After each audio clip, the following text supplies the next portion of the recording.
In the year 2018, a young man named Zhang Lei arrived in the city of Changchun with little more than a few belongings and a dwindling bank balance. Desperate to save money, he ignored the apprehensive glances of the local elders and signed a lease for a one-bedroom apartment in the notorious Xinzhu Garden. The real estate agent promised him the deal of a lifetime, a central location for half the usual price. But as Zhang moved his boxes into the fourth floor of Building 3, the landlord left him with a chilling instruction. No matter what he heard at night, he was never to open his door or look back. The nightmare began at precisely 2:17 in the morning. Zhang was jolted awake by a rhythmic, heavy dragging sound echoing from the ceiling.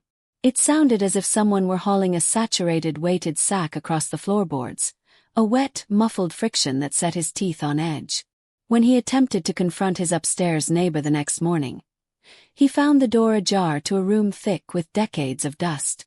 There were no furniture or signs of life, only a single rusted Japanese military blade resting on a radiator, its metal stained with dark mahogany-colored marks that looked like dried blood. As the week progressed, the entity in the apartment grew bolder. Zhang would wake to find the bathroom lights blazing despite his efforts to tape the switches down. Doors that had been deadbolt would swing open slowly in the middle of the night, letting in a localized freezing wind. One evening, while staring into the darkness of the hallway, he witnessed a pale, grayish hand emerge from the shadows to slowly turn the door handle. Perhaps most terrifying of all was the onset of sleepwalking. Zhang began waking up in the complex's overgrown greenery, covered in dead leaves and shivering, with no memory of how he had descended 4 flights of stairs while unconscious. The true horror, however, was hidden within the very structure of the building. While cooking one afternoon, Zhang noticed a dark, mold-like stain forming on his kitchen tiles. As he watched, the mold coalesced into a distorted human face with a wide, mocking grin.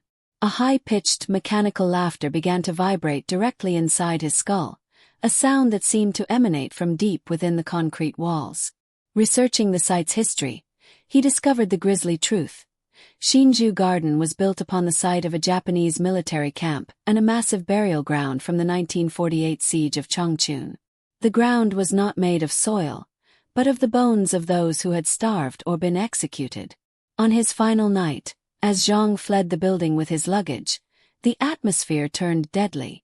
Small whirlwinds of dead leaves danced in the corridors, and the air filled with the sobbing of women and the low, guttural murmurs of soldiers speaking Japanese. On the landing between the 3rd and 4th floors, he encountered a woman in tattered white clothing holding a blue-faced infant. When she lifted her head, she revealed 2 empty black pits where her eyes should have been, and pleaded with him to stay and join them forever. Zhang dropped his bags and ran until his lungs burned, never looking back at the shadows of Xinzhu Garden.